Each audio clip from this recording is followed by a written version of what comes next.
కానీ నేను ఉత్తరాంధ్ర నుంచి పర్యటన చేసుకుంటా వస్తుంటే 2 బలిదానాలు జరిగినాయి. ఆ 2 బలిదానాలు జరిగినప్పుడు నేను ఇద్దరు నా అభిమానులు వాళ్ళు వెళ్ళిపోతే అబ్బాయి నా ఫ్లెక్సీలు కడతా కరెంటు విద్యుత్ షాక్తో చచ్చిపోయాడు అబ్బాయి. తోలేం నాగరాజు వాళ్ళ బిడ్డలు నేను తీసుకున్నాను. మనం ఏదో పార్టీ నుంచి ఫండ్ క్రియేట్ చేసాం, వాళ్ళకి ఫిక్స్డ్ డిపాజిట్లు వేసాం. ఆ చనిపోయిన వ్యక్తి సెట్టిబల్జీ కులానికి చెందిన వ్యక్తి. ఫ్లెక్సీగా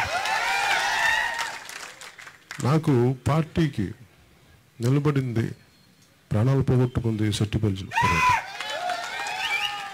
అలాగే రజకుల కులం నుంచి.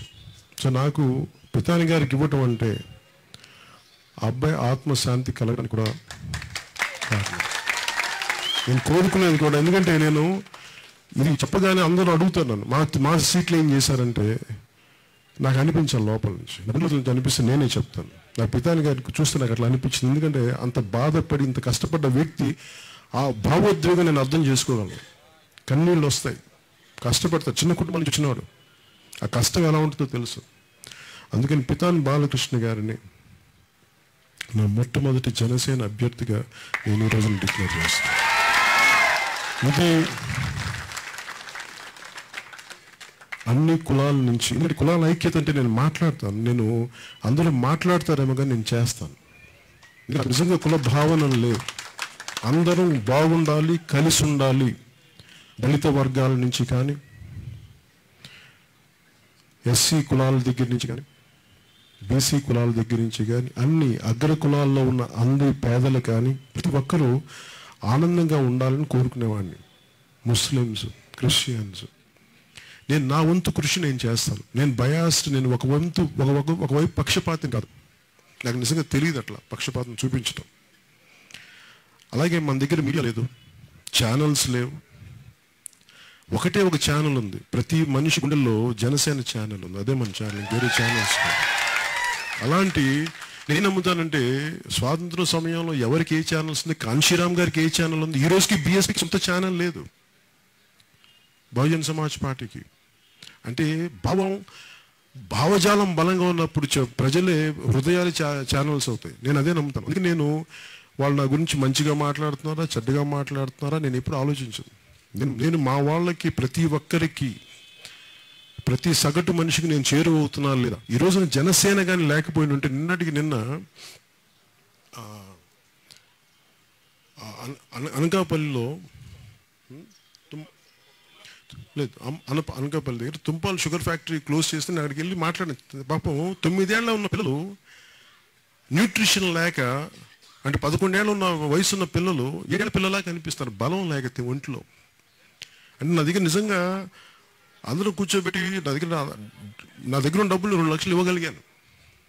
కానీ నాకు అనిపించింది వాళ్ళకి నిలబడడానికి బలంగా కావాలంటే మనం అంత బలంగా పోరాటం చేస్తే ప్రభుత్వం కదిలి ఈరోజు ఎంతో కొంత ఇబ్బంది పడో వాళ్ళకు ఒక 30 కోట్లు రిలీజ్ చేసింది తుంపాల్ షుగర్ ఫ్యాక్టరీ. అంటే జనసేన నిజంగా నేను వాళ్ళ దగ్గర కానీ ఎలాంటి డబ్బులు తీసుకున్నా కానీ, వాళ్ళకి లొంగిపోయినా కానీ, నేను ప్రజల తరపున ఇంత డబ్బులు కలెక్ట్ చేసి ఇచ్చి వాళ్ళకి తుంపాల్ షుగర్ ఫ్యాక్టరీ నిలబడగలిగే ధైర్యం నాకు ఉండేది కాదు. నేను వాళ్ళ దగ్గర కానీ లొంగిపోయాను ఉంటే టీడీపీ వాళ్ళ దగ్గర. నేను ఎందుకున్నానంటే ఇంతమంది నాయకులు ప్రతి ఒక్కరు రాజకీయాన్ని వ్యాపారం చేస్తారు. రాజకీయాలని ప్రజా ప్రయోజనానికి నేను చేస్తున్నాను. నేను 25 కోట్లు ట్యాక్స్ కట్టేవాడిని సినిమాలు చేస్తే. అంటే నేను డబ్బు సంపాదించగలను. ఈ రోజు వద్దనుకుంటే 2 సినిమాలు చేస్తే 100 కోట్లు సంపాదించగలను. అవన్నీ ఎందుకంటే నాకు ఈ డబ్బు సంపాదన నాకు లేక రాజకీయాలు అక్కడ ఏదో చెయ్యాలని తపన. ఈ రోజు ఎంతమందికి ఉద్యోగాలు ఉన్నాయి, యువతకి జాబ్స్ లేవు. ఒకవైపు మనకి కోనసీమ దగ్గర నుంచి అంత చమురు నిక్షేపాలు గుజరాత్కి వెళ్ళిపోతే మనం అడిగేవాళ్ళకి లేడు.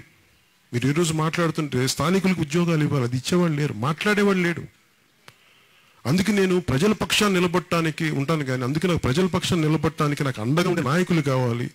మీలాంటి పెద్ద మనసున్న శక్తి కావాలి. పితాని గారు లాంటి ఆయన చుట్టుపక్కల ప్రతి ఒక్కరు ఇంతలాంటి పెద్ద నాయకులు, బలమైన నాయకులు కావాలి. అందుకని జనసేన ఎందుకు ఆర్గనైజేషన్ వెంటనే చేయనంటే, నేను అందరినీ ఫిలప్ చేస్తే ఎంతసేపు నాకు ఫిలప్ చేసేయగలను. కానీ నేను కోరుకుంటుంది ఏంటంటే, జనసేనకి పితాని గారు లాంటి ఇక్కడ వేదిక మీద ఆశల బలమైన నాయకుల కోసం నేను వెయిట్ చేసి ఆర్గనైజేషన్ హోల్డ్ చేస్తున్నాను. చేతగారో చెయ్యలేకో కాదు.